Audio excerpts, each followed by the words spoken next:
Here it is. We're back. It's certified unscripted. Thank you, everybody that's joining in already. The fans, the loyal fans are here. We love you. We love you. Thank you. This show is blowing up. It's blowing up. Every week we try to bring you, we don't try, we do it. We bring you the hottest topics going on. Half the time we can't even keep up because there's so much. If you missed episode 3, please be sure to go to our certified unscripted website. You can catch all of those or actually go to the YouTube site. And you can also go to the website, certifiedunscripted.com, and you can play catch up for all of the great stuff that we've been talking about. Always a ton of things. We bring you the hottest topics in women's hoops and then some. And we have the hottest experts to bring them to you every single week. So without further ado, my name is Vera Jones. Please welcome the GM, Penny Toler. PT. Yeah, formerly of the NBA. I'm going to get it together. I get so excited every time we get started that I get tongue-tied. Formerly of the Los Angeles Sparks, general manager and executive vice president, as well as a superstar in her own right, one of many firsts. All right, there you go, making the assist. To Ruthie Bolton, as in the mighty Ruthie Bolton, who joins us once again, an Olympian in her own right, a Hall of Famer, WNBA champion with the 2005? No, yeah, Monarchs, yes. Yeah, it wasn't 2005. Was it? No. What year? 2005. You know why we on here? I was not playing that year. Okay. But I was on the team. Ring. I got a ring to show you. It's somewhere in my bag. I'll show you. Okay. Yeah, I got the ring. All right. As long as you got the ring, mighty Ruthie, that's all that matters. Oh, right? Yeah, for sure. Yes. I would never say it. I was like, yeah, I play. Yeah. Oh, you play it. Yeah, I probably averaged about 35. Hey, you would never know that I did not play that year. Yeah. All right. And of course, joining us, you could not have a women's basketball broadcast without Teaspoon, Teresa Weatherspoon, the New York Liberty legend. Oh, yeah, you got Spoon. And I got a Penny with Spoon Penny. Hey, this was supposed to have a shirt on today, and look what she did to her shirt. Cut it all off. I got you one, Spoon. I got you one, Spoon. But that dang Penny, that hair is always together. Hey, you know what? Today's Spoon it actually isn't. If you saw it in person, it's flying. Today it isn't. I got to give it to my stylist for the cut because they can look raggedy a little bit, and I can still get away with it. Gotta give the plug. Gotta give the plug to the stylist. So we've got a ton of stuff. We're talking Olympic hoops, Olympic scoops, plus women's basketball. We got a hidden figure that we want to make sure that we reveal to everybody. NCAA athletes are getting paid. I was saying that back in the 80s when I was playing. I don't have any money to do my laundry. I need something, right? I could have been if we would have. I don't even want to talk about it. We're going to talk about that. Would have been millionaires. But exactly would have been millionaires by now because I'd have been cutting up every week on TikTok. I'd have been pop locking and with the Jerry curl. I would have done all. We're going to talk about that coming up on this show. First, I want to make sure I say thank you to all of the folks on Facebook and YouTube. Please continue to tell a friend, to tell 2, 3, 4 more friends to join us every single Tuesday. We'll be right here at 7:30 p.m. bringing you the best and the hottest topics in women's basketball, things you never even knew. Each week, I learn from these fabulous experts. So be sure you stick around. It's going to be a fabulous hour. So the first thing we want to jump into, let's go straight. I mean, we could pick, but I'm going straight to the most, I would say, what is the hottest topic, at least on the internet right now in sports. And it's got to go right to the track and field, to the Olympics, right? Sha'Carri Richardson, U.S. Olympic sprinter, had a little weed thing going on. She was smoking some marijuana, right? It turns out that she totally admits to it. I have a lot of respect for her for that. She admits that she definitely was smoking. Her mother had passed away. And she was trying to cope and she was dealing with that. And even though she fully understood the rules, she was smoking the weed and she tested positive, and therefore her hopes and the expectation that she would attain Olympic gold in a couple of events, not just the individual sprinting event, but expectation that she would also help take us to gold in the relays is out. And this just in, probably about an hour ago, they finally just announced that it was some speculation as to whether or not, because she has to serve a 30-day a sentence. It probably feels like a sentence, a 30-day suspension. But because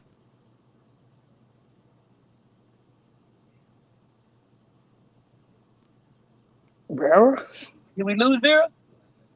Well, I'll finish what Vera said. Go ahead. You go ahead. She got to serve a 30. Okay, go ahead, Vera. okay, I have no idea. This is what's great about live. This is what's great about being live, right here. Yeah, I have no idea what just happened. Hey, I started talking about the weed and everything just went crazy. I don't know what happened, right? So it went wacky. It just went right. All right. In all seriousness, so there's been speculation. So because August 5th is when the relays actually began, there has been some question as to whether or not they were going to let her go ahead and run and put her on the relay team. And we just got the news in that's not going to happen. So she is totally banned, not going to get that choice, that opportunity to run. So a lot of thoughts out there. So I wrote them down. So Penny, Ruthie, Spoon, you say what? Do you have sympathy for Richards for her admittance to using the marijuana in order to cope because of her mother's death? Or do you have respect for the USA Track and Field Committee and the World Anti-Doping Agency rules to assure fairness to all Olympic athletes? Or do you feel there's a need to reassess the rules since marijuana is in her state? It's not illegal. It's also not a performance enhancer, et cetera, et cetera. Yes. So do we need to revise the rules? We can go in all directions. Spoon, you came in late, so you get to start. Start off, Spoon. Get off, Spoon. Where do you want to go with this? I have been shocked by it. I've had no idea, like you just said, when in the heck has weed enhanced your performance? It might enhance you wanting to eat a whole hell of a lot. Yeah, but Dorito eating contest, maybe. Contest, maybe, yeah. But I think the rules need to be revisited. Yeah. You need to revisit the rules because it's not an enhancing performance drug. It's not. And a lot of people, for medicinal reasons, they use it.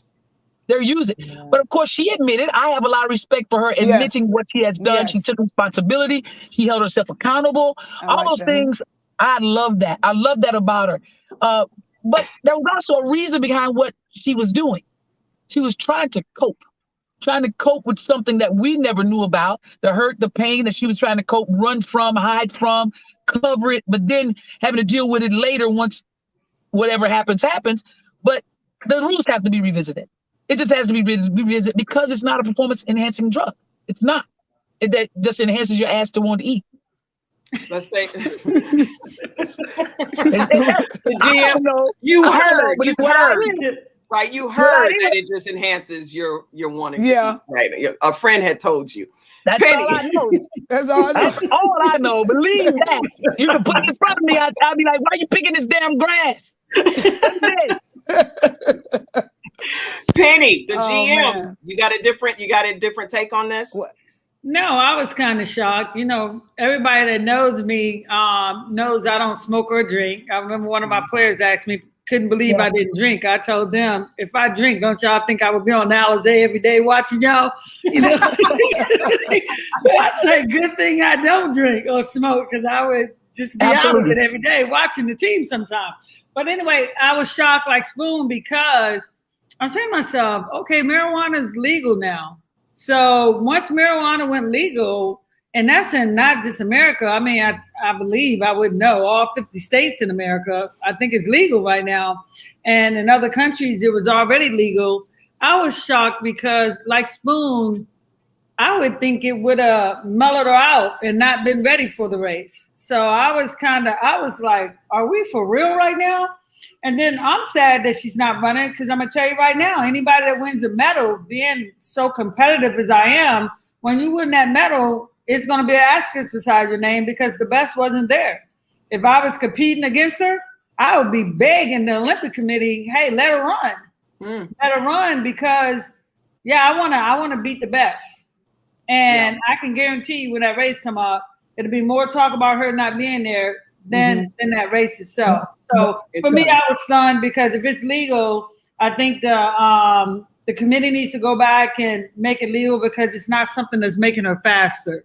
So I don't get that. And like Spoon said, people use it all the time to cope with different, medical reasons and everything. So I'm just like, are we for real right now?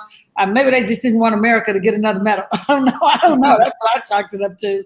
Yeah. But here's the thing. Well, Ruthie, two-time gold medal Olympian, speak on it a little bit, but I'm going to challenge this whole thought process a little bit. What about the rule is the rule, right? So when Lance Armstrong had cancer, right? I mean, it didn't stop him, obviously. But he was doing steroids there. Right? Lance was doing steroids. But the whole argument of using it to steroids and weed is something totally different.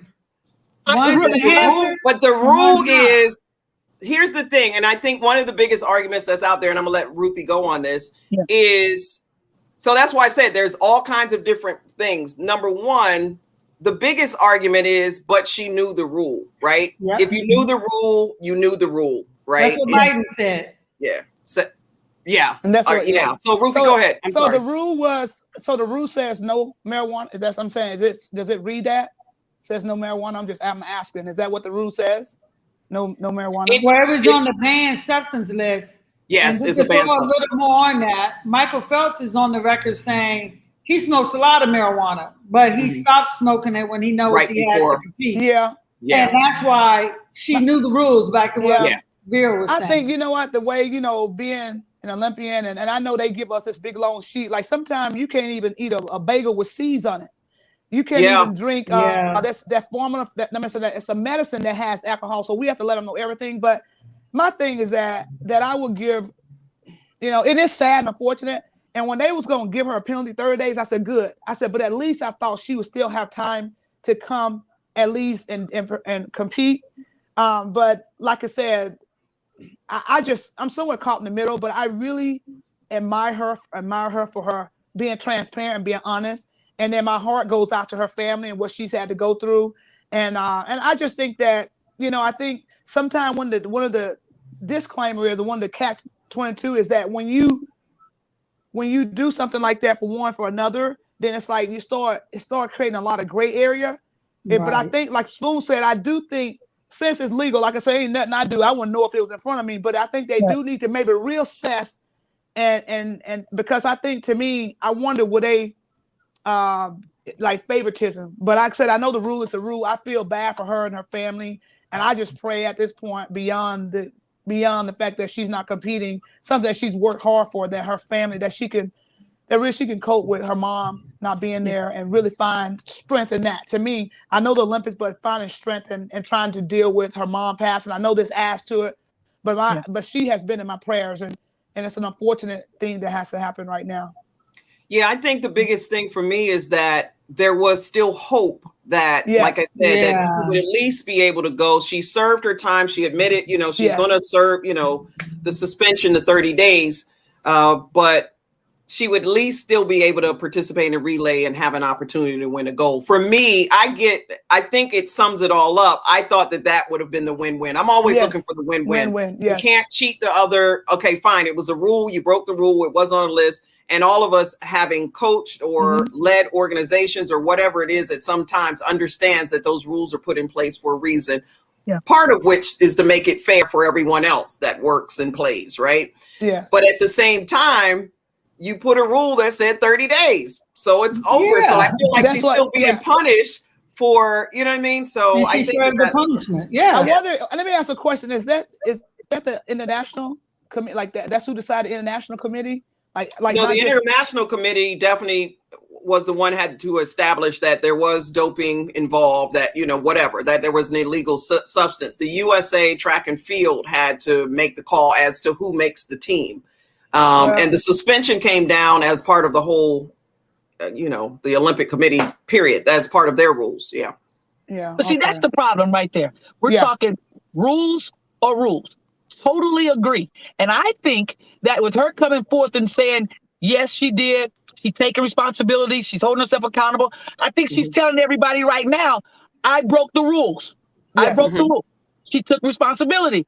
But this is what I'm saying. If that's the rule, and 30-day suspension is the rule. Yes. Why are we saying rules are rules? You got to go by the book. Go by the book. And I really believe these freaking things need to be revisited. I mean, you have 3 people on this panel right now who's never had anything to smoke nor drink. We don't smoke, we don't drink. But we do have an opinion on it of people who do. We have an opinion on people who do and why they do what they do. Now, this is not a performance-enhancing drug. It is something that they do. It's what they do. Some of it do it to enjoy themselves. Some do it to mellow themselves out. Some do it to cope, and we hear that. But let's take a look at this thing. Let's take a look at this thing and see what is it doing. Is it just making this athlete better than everyone else? But it's legal. It's legal. So we can't come with these rules of rules if we don't go by all of them. Go by every freaking rule. Every rule is placed in the book. Let's go by. So if she needs to serve a 30-day suspension and she's holding herself accountable, hold her to it. But hold the rules to the rules across the board. So that was definitely the big decision for me, is to see whether or not she was going to get that opportunity. So that just came down about 6 o'clock this evening. She didn't get picked. We talked about a win-win situation too. My mind just went somewhere with a win-win. And we thought we were going to see a win-win, but we really did. And let me tell you why I see a win-win is I believe this kid now is going to be hungrier. Yes. She's gonna be she has that mentality, you guys. She carries herself like that, right? I believe now she's going to get hungrier to show that she belongs. She just made a mistake and she learned from her mistake. And now she's going to bring us more.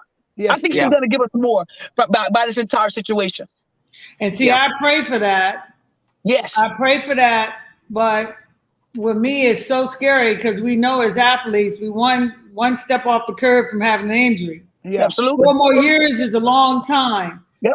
That's why I kind of lean towards what you said, Vera, in terms of a win-win, and what you were saying, Spoon, too. The rules are the rules. If she serves her 30 days, then she should have been able to compete in the relay. Exactly. And if you're not going to follow that rule, then as far as I'm concerned, she should go to the Olympics. You can't follow one rule and not the next rule. But I pray, and I will say, I'm sure like she's a competitor and she'll get better. But we all know in 4 years, a lot can happen. A lot can happen in 4 years. We've got some comments coming in that, thank you, Alpha. The original was a 3-month suspension. So I guess maybe that whole 30 days was almost like false hope, right? So like it went from a 3-month to then, a 30-day suspension. So that almost made it feel like, okay, they're going to come back and they'll let her run, in the relay. So very unfortunate. Another great comment. The Richardson situation is a great teachable moment. Decisions matter and can change your life. Can you talk about, for the young folks that are out there right now, just how does this become a teachable moment for them in terms of, in any way that you see? Yeah, Ruthie. I want to add in, I think, with the athletes, and there's a lot, my niece got her PhD in mental health, and she's doing her research on the psychological effects of injuries on athletes. Yeah. And to think about it, I know injuries and things that you go through, you think about sports and you do whatever it takes to win. But what about that welfare check of an athlete? That maybe just see what's going on with them. I think that, to me, hopefully this will be an opportunity for the coaches or somebody involved with the team to take a look at these athletes and say, I know it's like gung-ho 100% athlete, but what is going on with me personally? I think evaluating that so that they don't revert to that or something that could end up, maybe if she had somebody to talk to, and I'm just playing devil's advocate, I don't know, but maybe she had someone to talk to, or maybe she could have just had an outlet, and I don't know. Yeah. I really feel bad because I think about her. I lost my mom, and I could only imagine, what she's going through, and I think that, she didn't, do anything crazy other than, just trying to really cope. But I think that the athletes in general, the committee, I'm going to say the teams need to really take a look at the individual athlete and really make sure, just be concerned about not just their performance on the field, on the court, but take a look inside, like, what is really going on with you? How are you doing? So that's what I hope that they get out of this also. That's, you know what? I think that's an awesome point. We're getting some awesome comments here in the chat, trying to get to them as much as possible. But before we jump into something else, Penny, do you have another thought on that? No, I was going to say the same thing that Ruthie said. I've always been an advocate of, it's so much emphasis put. I'm going to be honest with you. I saw her on the Today Show when she talked about it. And I said to myself, now here's a very, very young athlete that unfortunately experienced a lot of tough times, right? And I want to say for you agents out there and you managers out there and you trainers, don't just like Ruthie say, be so focused on her as an athlete. Clearly, and I'm not saying anything about her. I'm just saying, looking at from a GM standpoint, clearly she needed a better support system. Yeah. You know what I'm saying? Everybody, when it's time to dish out the money, everybody wants to be in a circle. But when it's time to dish out that support, that mental health support, a shoulder to lean on, people are not there. I felt that she answered every question honestly, but I also felt that it looked like some of the questions she might not have been prepped for. You know, when something of that magnitude, and I'm gonna be honest with you, when I saw the Today Show, and I said to myself, well, what type of support system she got around? Because the questions that were asked, if she hadn't been prepared for them, but I know it was a big moment. You know what I'm saying? Yeah. Sometimes we get nervous in the big moments, including myself. You know what I'm saying? But to be honest with you, I'm one of those people that I would have said, now that she is going back to the drawing board, my advice that I would give her is, like, I agree with everything Ruthie said about mental health and supporting her. But if I'm her, I'm going back and I'm looking at my support system. And I think a couple of people would be gone, because I want you to support me in all facets, not just me running and getting sponsorships and being number one, but making sure I'm healthy as a person. Yeah, that's good stuff. I think we lost Spoon. Hopefully we'll get her back in. But, okay, there's Fran Price. Everybody knows that name. Yeah, Frandia. So on the Iowa. Well, lost my mother when I was 17 years old. Had a profound effect on my mental health. I think that'll be a whole show all by itself. I can think about people like Shamika Holesclaw, tons of people. Even one of the people we're going to talk about today. Yeah.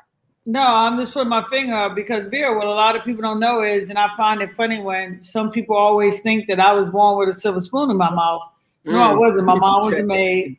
My dad, believe it or not, I can identify with Richardson because I lost my father, and believe it or not, when I was 20. And I lost my mother 5 weeks later. I mean, that's how when I had Shamika on the team.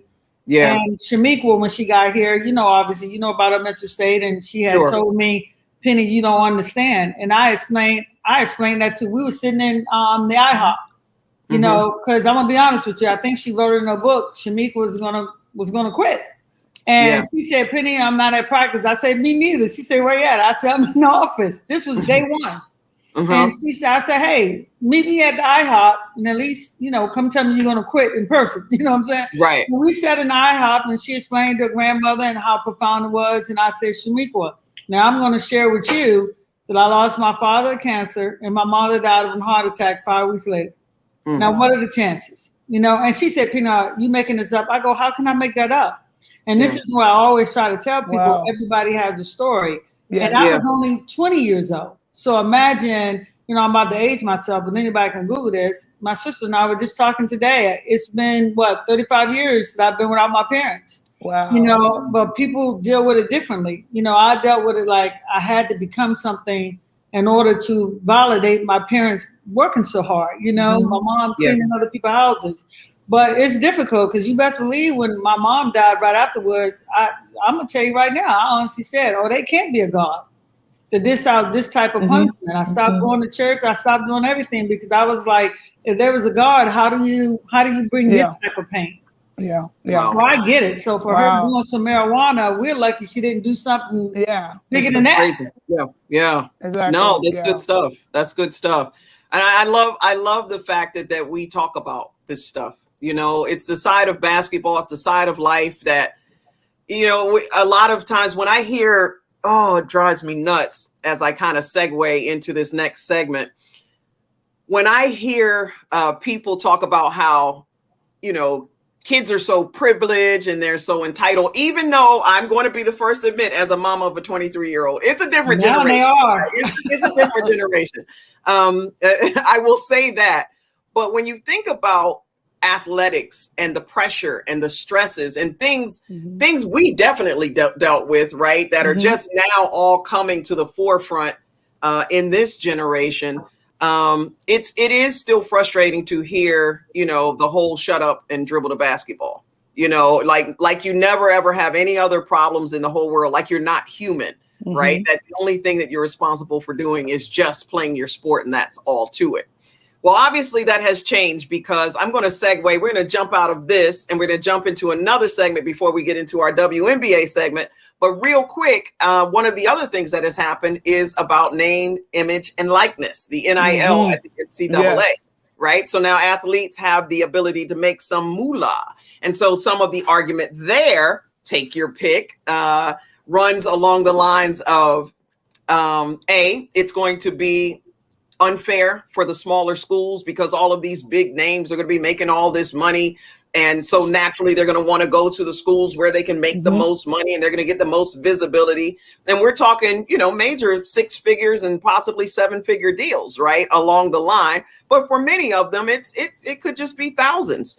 One thing that people don't understand about the name, image, or likeness, that is to some degree a misnomer, because the truth of the matter is probably the top people making money right now are the Cavender twins.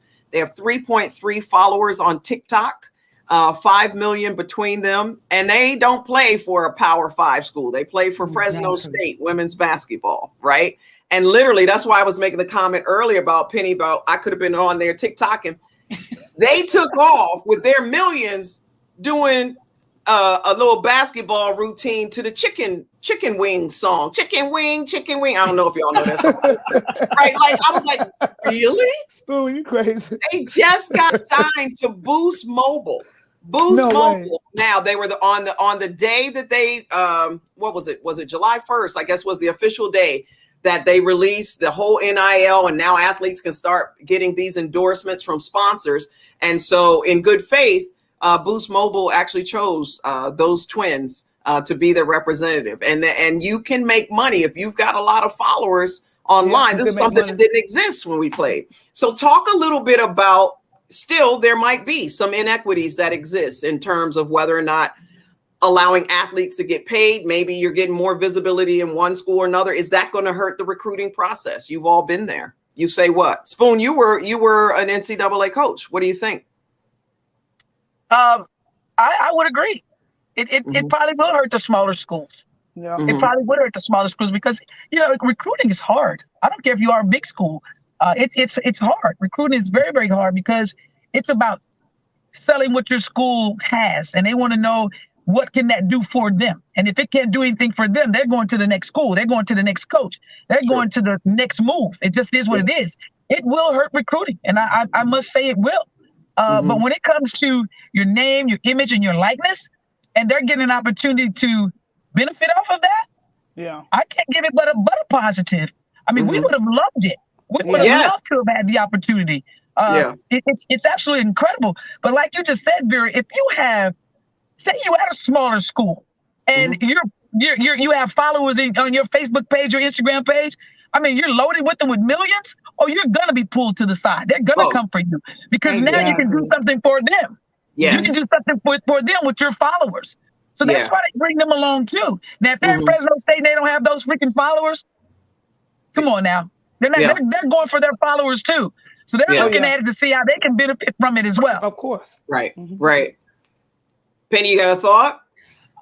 It's like I agree with what y'all said. For me, I'm like, it's long overdue. Athletes should be paid. Coaches get paid millions. The school get paid millions. Back in the day when we played, you didn't have the $1 billion television deals. Nope. You didn't have the endorsements deals. And we all know in certain sports, especially football, an athlete don't pay for his scholarship in one game.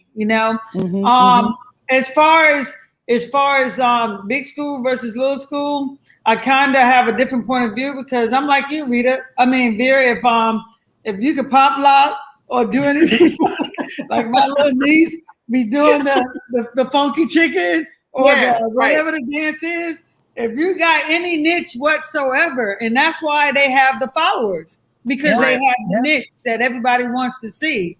If you got any type of talent whatsoever, I mean, my God, now you can use social media to the maximum and, make some extra cash. Because we all know those scholarships, put you at a disadvantage because if you're not at a big school, you're not going to have enough money to live off campus and buy food.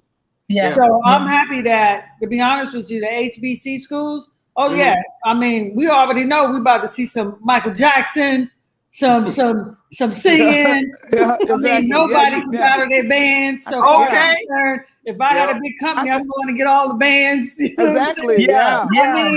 That's where the advantage kind of shifts. And if I'm at a small school and I got a talent, hey, you best believe if I didn't know how to activate TikTok, I'm going to activate it now because I'm going to get some of that money, Yeah. Yeah. So I think it's kind of even, Stephen. If you got some talent, look at, like you said, the young ladies in Fresno. Nobody heard of them, but they're about to. Yeah. Oh no, they have, believe me, with their 3. It kind of evens the field now, as far as I'm concerned. They're big time now, and there's other. Believe it or not, the other thing is more women have greater followers on social media because you know how we like to talk and be out there, right? Than men. So that whole thought process of it was going to be unfair, because all the men are going to continue to make the big money. The argument also exists that actually this is an excellent opportunity in the age of the woman. For the women. For a platform for women. Ruthie, you could have been on there singing. In fact, sing us into this commercial real quick. Well, I do got one question when we come back, not to interrupt. The bigger question for me on this whole thing was, like I said, it was long overdue. But is this the beginning of the end of the NCAA? Because how do you regulate that? That's the question I wanted to be answered. One of our, Anita Skipper actually asked or made that same comment that this indeed could be the beginning of the end. So we shall soon see how it all plays out. But it is for many athletes out there who have felt exploited, who need the money.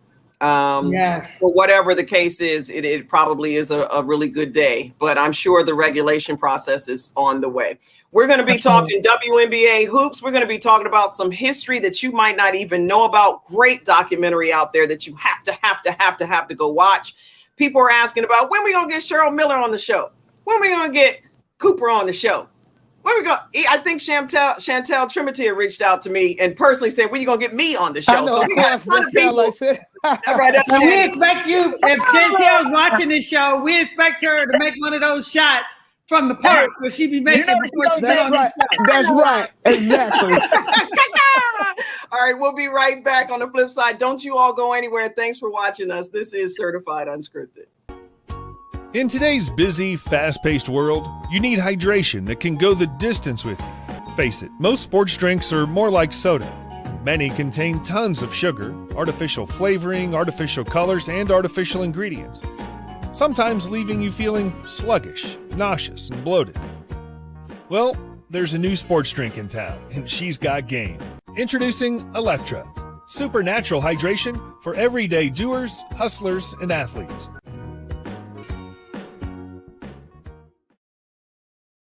All right, let's talk hoops a little bit. Let's see if I can blow this up a little bit bigger. I'm going to see if I can pull this up. So, just announced today the All-Star team. So, we already have been talking about our USA Olympic team. Tina Charles, Naphesia Collier, Skylar Diggins-Smith, Sylvia Fowles, Chelsea Gray, Brittany Griner, Jewel Lloyd, Brianna Stewart, Diana Taurasi, and Asia Wilson.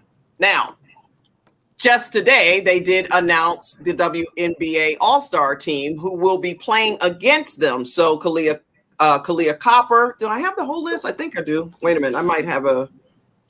Yeah, you have the whole list. Oh, no, I'm missing Dewana Bonner from Connecticut. Liz Cambridge. I think I'm missing some of the list. From Las Vegas. Kalia Copper, Chicago. Derica Hamby from Las Vegas, Brianna Jones, Connecticut, Jonquel Jones. The Joneses are in the house, by the way, my cousin from Connecticut. Betnijah Laney, I'm a fan, from New York. Arika Agumba-Wale from Dallas. Candace Parker, Chicago. Satu Sabali, Dallas. Courtney Vandersloot, point guard extraordinaire, leading a league in assists from Chicago. And then Courtney Williams from Atlanta. So as we look at this list, let's just jump right in. Hold on. Let me click my little buttons here and get y'all back up here. What are you thinking? Somebody get missed? some names aren't here. Why not? Where is Sabrina Ionescu? Where is who else is on there? Somebody else. Okay. NECA, right? Exactly. We're missing some folks. Penny, talk to us. Well, you're probably missing Sabrina and you're missing NECA because they've been hurt most of the year. And what a lot of people don't know is for the WNBA All-Star team this year, the fans didn't choose it. The coaches in the league chose the team, which, to be honest with you, I'm happy that they did because I want our Olympic team to have a good warm-up. Because I'm going to tell you right now, if everybody shows up from the WNBA All-Star team, we're about to have a battle.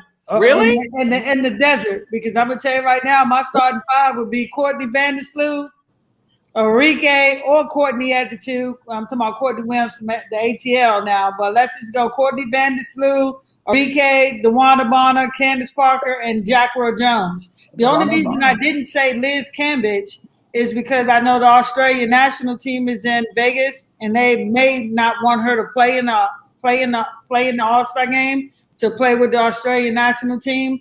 But I mean, those five right there going against the Olympic team, oh yeah, bring your A game because it's going to be nice to watch. And the bench ain't bad either. I mean, July. Like I said, you can send 3 teams to the Olympics. Yes, I believe that. True. And we would take silver, bronze, and the gold. And that All-Star team will be another Olympic team and probably win the gold as well. Yeah. Oh, it's gonna be nice. I mean, if you've ever wanted to watch an All-Star game, you gotta watch. It's gonna be off the charts. Yeah, it's gonna be off the charts. Because I'm telling you, now who's coaching the team? Who's coaching the All-Star team? Tina Thompson. Yeah. And the great Lisa Leslie from the LA Sparks. Double L. She's coming to win. I'm telling you. Oh yeah, 2 competitors. If you don't come with it, it could be an upset. It could be. And I know everybody want to beat the USA team, the Olympics. When we did the college tour, they all wanted to beat, and I know we were told you can't take this lightly because everybody want to beat the Olympic team. That's gonna make you all eyes gonna be on you if you beat the Olympic team. And guess what, Ruthie? This is not a college team. This is fellow WNBA players. Hey, that's right. You know what I'm saying? A lot of players feel legit. A lot of players feel like they should have been there, so that's what I was about to say. They about to come with some attitude. That's why it's gonna be good. You know how normally an All-Star game in the fourth, that's when they start playing defense. Hell no, defense start from the tip, baby. Hey, Spoon, remember in episode 3? If you haven't seen episode 3, you got to go back and watch it. Because Spoon was talking about when she competed for the Olympic team. She's like, "Who the best? I'm going to get them." Here's your chance at the All-Star game. I pray that the WNBA All-Stars show up. Because I'm gonna be giving you everything I got to let you know that you should have picked me. Oh yeah. Hey, showdown, get ready to rumble in the desert, okay? That's gonna be a real game. It's gonna be a real game. Oh yeah. I'm telling you, watch Tina Thompson coming to win, baby. She's coming to win. I promise you, that doggone locker room talk is gonna be nice. They need to record the locker room talk. I know that's right. She's getting ready to let them know. You think you're supposed to be here? Show their asses you're supposed to be. You got the chance. Ball goes up. Get at it.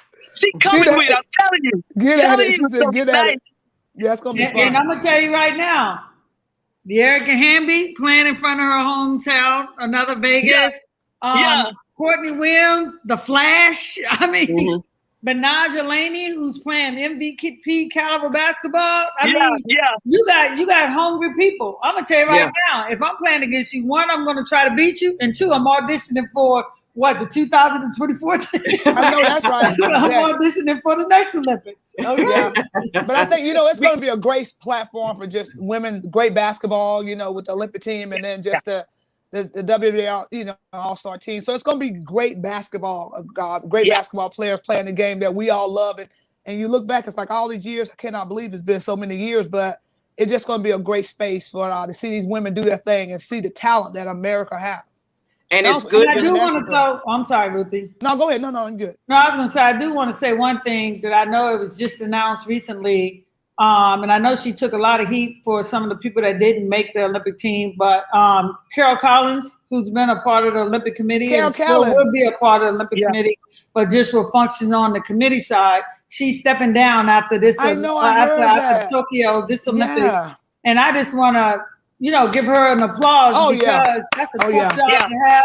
But I think she's done amazing in that role. And, she lived, breathes, and sleeps women basketball. I want to say, shout out to Carol and thank you for all the hard work for putting the Olympic team in a position for us to win our second gold medal. Yeah, I want to say that too. She's been there for what, since 95? She's been there for a while. Yeah, about before Olympic 95, And I take my headband off to her because absolutely. Now I'm from a family of 20 and I'm always asking for something. Every time I call, she said, Ruthie, what you want, what you need? I said, anything you got extra. My high school team needs some stuff. She sent boxes of stuff there. Or my sister doing a camp. I'm talking about she has always been there. And if she said no, it was a gracefully no. She said, Ruth, I love you, but I can't do that right now. But she has been consistent. Yeah. I'm talking about you talking about have done her job well. Like I got mad props for her. She's just awesome lady. All right. Speaking of the Olympics and Spoon, you brought up the coaching. Well, here's one of our questions. Where do you all rank Dawn Staley in the all-time? Of course, Dawn Staley will be the Olympic coach. So this is a good time to throw this question in there. By the way, she says she's been spreading, Latanya Watkins has been spreading the word on the show. So since she's spreading the word, we had to get her question in. But talk about Dawn Staley and when we start talking about the history and and what she's up against again, so she's got a lot riding on this. Obviously, anytime you're going to the Olympics, everyone's gunning for the United States. Yeah. She's going in as an African-American woman coaching. She's already made so many strides as a legend in this women's basketball game. What does she have to look forward to? How important is this game for her, getting this all-star win for her as a coach? It's super important, leading up to it. I'm going to tell you something. For the people out there who don't know it, there's only been one other African-American coach, and that's been on the men's side, John Thompson. And I was young when John Thompson was the coach. I'm from D.C., Georgetown's in D.C. You best believe when he lost that Olympics, I was devastated, not just because he lost, because look how long it's been since we had another Afro-American to coach the Olympics. John Thompson, who's done passed now. I think he passed last year. Yeah. And now here we have Dawn. This is monumental. Yes. But only thing I can say about Dawn that I love, and she's the right person to sit in that seat to create history with an Afro-American woman winning the Olympics because she's used to the pressure. Yeah. How about she's going to get there and she's going to do what she knows she needs to do. I feel she's equipped with the best thing that she can be equipped with. And, Dawn, do your thing. Do what you've been doing. You don't get to the Olympics and dance with a different partner. You get with the Olympics doing exactly what you've always done. It's going to be awesome. But is she facing a WNBA All-Star team that no other Olympic team has faced? It's different facing college and these kids. Oh yeah, it's coming to test, and I can't wait to see that test. But I'm happy because it's going to be a great warm-up for the Olympics. Because no other national team say that they're going to be facing this type of heat that she's about to face in this All-Star game. That's right. That's right. I think to me, you said the word, Penny, is that pressure. She used to the pressure, and I played with her. Been blessed to play with her on a lot of teams, and I can remember playing. I think it was in the 2000 Olympics, maybe. But there are times where you're playing and you're looking at the coach. If I miss a shot, I remember it was one of those. I was in my slump period. I could not make a basket. I took a shot, missed it. She looked and I looked. She pulled me by my shirt. She said, "Listen here, you ever on the court with me? Don't look over there." She said, "When you're on the court with me, I'm your coach." She said, "If I pass you the ball, I want you to shoot it. Because guess what? If you shoot it, there's a good chance you're gonna make it. I believe in you. That's all that matters when you're on this court." And I'm like, it took this like load off me. And of course I hit my next 3 shots, but to me that meant a lot. I knew from that she was going to be a great leader. And Dawn, to me, she take pressure well. She's just so poised, and I think she's going to do well. And to me, I think she's just a great leader, and she's someone that don't mind the pressure. And she's already probably been thinking about it. But I'm proud of her and what she's done and what she's going to continue to do. Yeah. This is, you guys. It's Dawn. It's Dawn. She's been through every freaking thing, We have so much respect for her for what she's done for basketball, period. Not women's basketball, but for basketball, period. Yes. What she's doing in South Carolina, you guys, is freaking amazing. She brought that dang program from the ground up, and she did it her way. She did it her way. So what she's going to do with this team is do it her way. The only way she knows how to do it is freaking win. She knows how to win. Now, when she sees pressure, she doesn't see it as pressure. She's like, this is what I do. These are challenges, and I will meet the challenge. But the greatest thing, too, is what she's going to bring is she can tell each one of those players about the atmosphere. She understands the atmosphere, what it's going to bring, and how it's going to look, how it's going to feel. She carries the flag, So she knows. She gets it. I mean, so when she starts to talk about it, she's going to bring chill bumps over them. Chill bumps are going to come over them, and the way that she views things, they're going to view it. They're going to see things through her lens. And not through them being nervous. They're going to see things through her lens because of what she brings. Dawn is Dawn. She's the best at what she does. And we got the right one leading. Great leader, great leadership. She's going to bring the best. Motivator. It's going to be crazy because it is unreal about what she's going to face with this all-star team. She's going to have her team ready too. When that ball goes up, she's about preparing. This is preparation. So they can't play this all-star game like, let's get ready in the fourth quarter. Yes, exactly. This is preparation. So she's going to have them ready too when that ball goes up. Yeah, and I can hear her saying. Listen to the locker room talk, y'all. It's going to be crazy. I can hear her saying, listen, just because we the Olympic team, they don't care.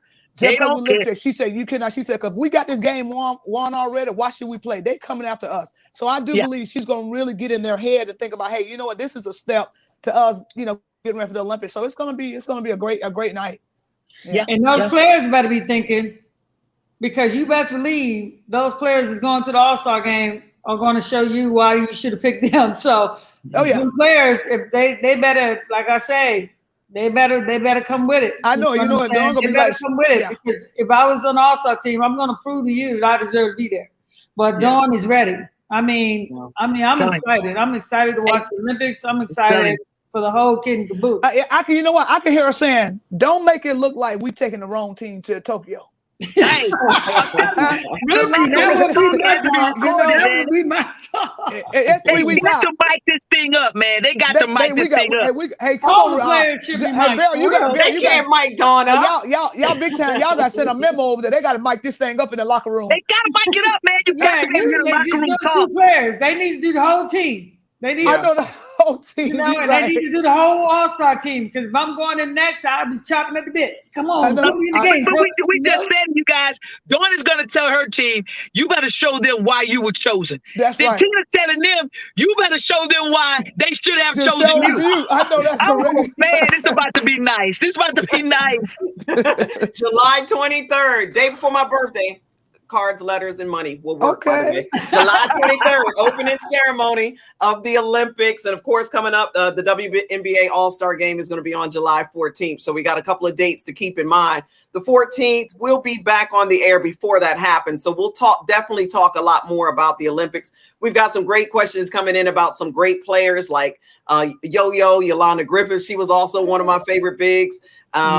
People definitely want to hear your comments about that. And what we'll do for those of you that are joining us live on Facebook as well as on YouTube, these ladies, experts, have agreed to stick around for 5 extra minutes after our show ends to try to take some of these questions. But since we're talking about history, Dawn, absolutely positively right now is history in the making. 20, 30 years down the line, we'll be looking back, talking about this moment, right, that she has. But there was a similar moment in history, not quite the same. There was a player by the name of Lucia Harris. Is that ringing a bell for anyone? Well, if it's not, and anyone that's listening, I don't know what you know. I don't know who's listening, but I can tell you there is an amazing documentary that I watched today. It was a New York Times, done on the New York Times documentary by a man named Ben Proudfoot. Ben Proudfoot, I'm giving you absolute kudos. He called it Lucia Harris. It was about Queen of Basketball. A little bit about Lucia. When we think about, let me do it this way. When you think about the early days and you hear names like Immaculata, Delta State women's basketball, right? who are the names that, well, I know this staff, I know you all know, but some other names that we think about when we think about the early days, the 1976 Olympics, the very first. Some names. I got one. Ann Myers. Who you got? I was thinking about Ann. You took mine.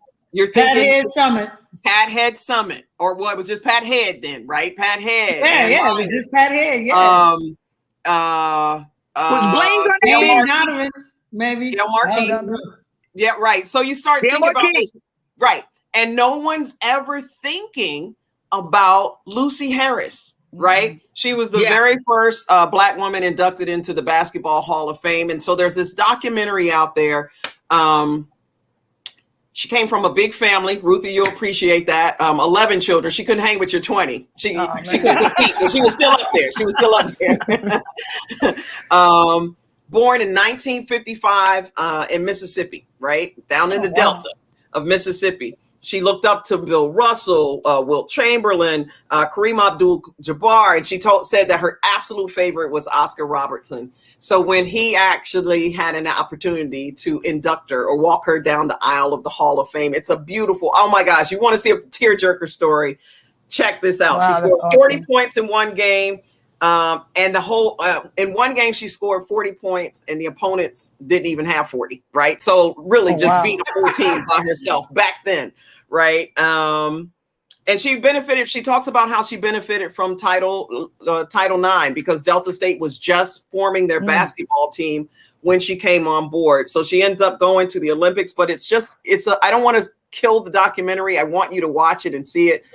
But what it brought for me is how much we've forgotten our history, right? Well, I don't know all of us, but we start thinking that women's basketball just began right now, right? Yeah, Soon as the WNBA started, woo, right? History, and it's not. And how much have we lost, Penny? How much have we just kind of forgotten how far women have come since Title IX and playing basketball, and names like Lucy Harris, who after even watching her ball in this documentary, I was like, oh, snap. She runs like a girl, though. She does run like a. Elle ran like a girl, but she balls like a dude. Okay. But boy, does she ball! She balls. But how much do we forget? Well, for me, I think it's a lot is forgotten. And I'm going to admit, I saw the documentary and I was just blown away. You know, I knew the name Lucy Harris, but I didn't know how good she was. You know, because there wasn't any footage on it. I had believed all this time that Ann Myers was the first female that was drafted. That's because that's all you heard. So it's not about how much did we lose. It's about what the media wants to pub. You know what I'm saying? And here's another thing that was hidden, as we call it, like hidden figures, that here's Lucy Harris, who, if you watch, there's two documentaries there's several out there. If you watch how Ann Myers and Pat Head Summit was saying, they do not win the silver medal without Lucy Harris. They would not be in the Olympics without Lucy Harris. And I was kind of blown away because why haven't we heard this story before? Sure. Let alone the kids of today. And this is why it's so important for the kids today to reach back and say your history, because I'm proud. I'm going to tell you right now, I'm proud that I can pick up on all women's basketball, you know, because I know the history and what it brings. So I think this is huge.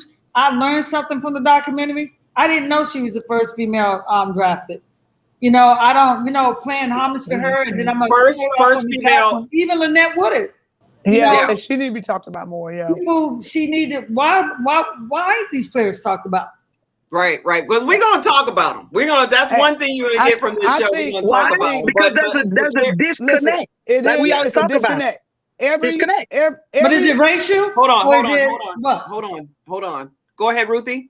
I think every sports, when it comes to NCAA, WNBA, they need to recognize someone historically, like at the games. I don't care. The NBA does a great job on doing that. Yeah. NCAA, we need to do that because I didn't know who she was. I never heard it, and I should have known who she was. These young girls, I'm serious. So there has to be the media or whoever need to connect, and they need to see how important that is, because every WNBA player right now playing should know who Teresa Edwards is. I'm just saying the history should know. And a lot of all kind of hurt. But so I think the people in charge got to do a better job. Was it media, whether the president, when they have to highlight women and bring them back to the presence. It's not going to take anything from the girls that are playing now. But I think we got to do a better job because it's totally a major disconnect in the in women basketball. And so we have to do a better job. And I'm gonna say this real quick. The new coach at Auburn that's there now, she called me, and I want to say Harris. I think there's her name. She called me and she said, Ruthie, after all the stuff you've done here at Auburn, which I've done, she said there's not enough things here at Auburn University that it should be so visible. You see a lot of stuff for the men, Charles Barkley, all that, but you don't see a lot for the women. So she said, I'm here and I'm going to do a better job at making sure these current players know the history. So I think all around the board, all around the table, they need to do a better job with women history. Yeah, it's definitely one of those things. And so for clarity, again, if you want to go check out anybody that's watching, I don't get a plug for this. I'm just saying it's just that good. It's about a 20-minute documentary. Ben Proudfoot is the person. It's on OP Docs of New York Times. So go check that out. She was the very first woman ever drafted for the NBA. Wow. So, I mean, long before there was a WNBA, she was drafted by the New Orleans Jazz back in the day, right? Back in 1970 something or other, right? So, and she declined. She declined to play for them. She was raising a family, and that was more important. And it's beautiful, but I'm not going to spoil it. Nope, I'm not going to spoil it. Just go watch it. Just go watch it. I'm not going to spoil it. But it ends beautifully. It's just a great documentary, and it is a disconnect that we don't have a solid history. Everyone does not fully understand what women's basketball, what we have contributed, and all of the people before us, right? So let me see. Alpha's talking about Kim Hampton should be in the Women's Hall of Fame. So we got a lot of names popping up here. So I think at this point, what I'd like to do is just take some of those comments, if it's okay with you ladies. But got a shout out for Kim Hampton. Think that she should be in the Hall of Fame. Spoon, that was one of your teammates. You say what? That's my ace, Boone Coon in the hole. She's special. Kim Hampton is special. Yes, she is. Special baller. But most important, a special person. Super special. Great spirit. And we were just talking about Miss Harris, and I really want to say this because she's a special ball player. And what she's done to pave the way for us, I humbly say thank you. And I'm thankful that she's gotten her flowers. Yes. So thankful because she did so much, and then to say I declined because I have a family to take care of. But we have to stay connected to our history. The men stay connected to their history so well, and we tend to connect more to their history than we do to our own. We do. We need to stay connected to our history, start to bring out these powerful women who paved the way for us. And I thank them for it because they went through hell and high water for us to be able to walk the path that we're walking. We thought it was hard to pave it. They had already brushed all the leaves and humps and bumps out of the way for us to just smooth it out. So I humbly say thank you for giving us an opportunity to be WNBA players, but it was because of their sacrifice that we had the opportunity. So we can't disconnect from our history. We have to bring that connection back. And part of that goes to Rita Haywood. So I tried to warn you. I was like, Rita, this show is going to take off. There's people going to want to know. They got questions. People want Cheryl Miller on the show. They want Coop on the show. They want Yo-Yo on the show. They want, we got to go back and get Ann Myers. We got to get all kinds of people on this show. So we will. We absolutely will. So we're throwing it on you. So some more questions. Dawn makes powerful statements of empowerment. What do you think should be our response, Olympic-wise, of the unfair rules and treatment and failure to pass laws of this country for our people? So this one speaks a little bit more about the advocacy that goes on in sport. And that was one of the questions I had wanted to ask you guys a little bit as well, especially being Black women, what the WNBA had done, obviously, this past year, all through 2020 and COVID with Breonna Turner and Say Her Name, et cetera. Where do we stand? Where do we stand? And where Dawn Staley definitely does a great job with them. She and Tara Vanderveer just had a session, I believe, in Congress or something, just talking about equity and things like that. What are your thoughts?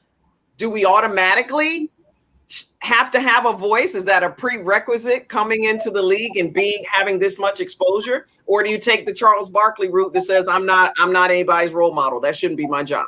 Always wanted to know, what are your thoughts? You all have been in that spotlight. To whom much is given, much is expected, period. Say that. My take on it is, I saw that Dawn and Tara Vanderveer, what they said, the NCAA should be shamed, especially with social. Even I would have made sure stuff was even equal, just so I couldn't have been on social media. Exactly. But I'm glad that you didn't, because now everybody got a chance to see what women been dealing with for years. And now we're holding the NCAA accountable that when we want the same equality that the men have, and it's going to be interesting getting back to the Olympics, because Tokyo already been sending out messages to all the countries that they don't want any protests up on the podium. They're telling players that you can wear or champion whatever you want on your uniform or whatever, but when you get up on that podium, they don't want to see any protests. Yeah. And I said to myself, well, you just done open the floodgates. Because when you tell somebody not to do something, exactly. That's when they're about to do it. Yeah. So that's two things I feel about it. And I take my hat off to Dawn and Tara, and there's a whole bunch of other people. Women, we've been saying it for years. And social media just put it on blast this year as far as the NCAA and stuff being unfair. Now the world got to see what women been putting up with for years. Just because there was Title IX, they didn't give us equal. Now we will get equal after this. Right. No, it's definitely a big platform out there. And I give kudos to the people, a lot of the women that are in the WNBA, because I think they set the stage and the precedent for what is expected, as to your point, to whom much is given, much is required. Another, I got to get this one in. Ruthie, we all need to give you your flowers. One of the best shooters I've ever seen, and was a big face of the Monarchs and USA basketball. Ruthie, here are your flowers. You are loved. Oh, thank you. Look at there, Ruthie. Look at there. Thank you. Beautiful, right? Anyway, they're saying a great show. So please, for those of you that are out there, we do really, really appreciate your comments. It's impossible to get them all in an hour. However, we take your comments, we read your comments, and we go back and we help mold the show based on your comments. So we really, really do appreciate all of you out there. Last thing before we head off, we talked everything. I'm looking on my sheet, Rita. Did I get it all? There's one more hot topic. There's a hot topic. A little bit. There's a hot topic that we didn't touch on. Just want to get one person's opinion about LeBron stopping the game for his son, stopping the announcer. Anybody want to comment how they felt about that? How LeBron interrupted the whole game just to go yell at the announcer? You talking about it? Hit it, Benny. No, I want to swing it to you guys. I'm always talking. How you feel about that, Ruthie? Put the story out there. I didn't get the full story. I was reading on it. I had to stop. Vera? So okay, the shortest version, so we can wrap up the show. The shortest version was LeBron's son was playing, right, and was playing, in a high school basketball. No, it was AAU, summer, whatever. Anyway, in a gym named after LeBron, in LeBron's own gym, right? And someone made a comment about, well, of course he's going to get the fouls. Of course he's going to get the foul call because his dad's LeBron or whatever, something like that, something along those lines. And LeBron, the announcer said it out loud over the thing. And so LeBron did not like it, came out of the stands, walked down the thing, stopped the game, gave the announcer a little piece of his mind. Respect my son. Don't say things like that. He let him play on his own name and his own merit. Don't you disrespect him trying to throw my name in the mix, that kind of thing. So it got a little bit unchristian, just a little. And did he curse? Did he curse? I wouldn't say unchristian, but just, they mixed it up a little bit. So some people, of course, are just like, LeBron's too much. He's doing too much. Big Daddy got to come out of stance. Other people are like, yeah, don't disrespect. So what do you think?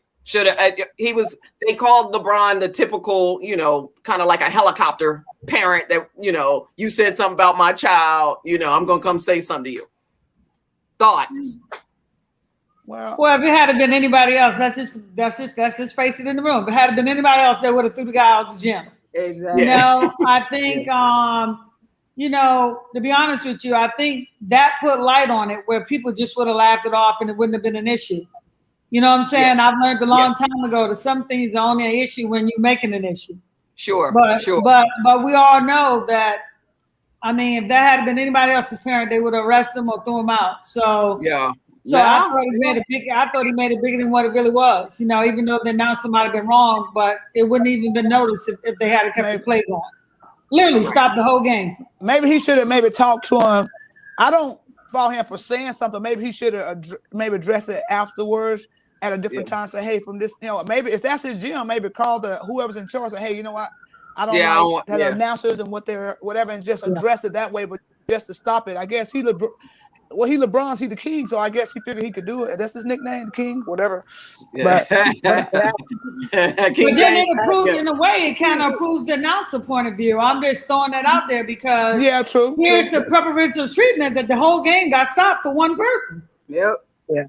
This would be my thought is, if that's how you felt, have your son pull him to the side when you get home, or you'll ride to the crib and say, hey, son, you probably gonna get this the rest of your life. Exactly. This is how we gonna deal with it. This is how we gonna deal with it. We don't have to acknowledge foolishness, but this is how we acknowledge it. We go and give it a little bit more when we out there on the floor. We give a little more. We can't acknowledge that foolishness. We got to keep it moving. Just have that conversation with him. It's probably what you're going to deal with the rest of your life. But this is how I would like for you to be able to deal with it. True. Right. Yes, that's it, Spoon. That's a good There's point. a video out says he didn't look like he did it disrespectfully, but Jan Bethay said, it became about, let my son play on his own name. But I'm going to interrupt the game because I am LeBron James, right? If he's going to play his own game, sit down somewhere, right? So we tackle it all. We're certified unscripted. That's just how we roll. Please tune in next. Great job, ladies. Thank you so much. I just want to say lastly that we are actually the keepers of the flames for those that went on before us. We're dealing with so many different decades of basketball, and we have the knowledge, the insight. So I don't think it's about anyone else doing anything. It's about us doing it because we know what needs to be done. So anyone else out there that wants to join us, come on the choo-choo train. We moving, making moves and making a movement. And it's about what we do. We can't wait for other people to do what we need to do. Just like this show, we need to do this for ourselves. So. There was, and I hate that we have to go because there was also a great thing with Maria Taylor. I don't know if you all that's on that broadcast in. I was like, that's good stuff. We'll tease that. We'll talk about that a little more because that's a whole nother end of the sports game is how announcers, get treated, particularly women of color. So that's a whole nother part of the game. And we'll talk about that a little bit more, but just gives us more room to bounce the ball next week. So we hope that you all will join us again next Tuesday, 7:30.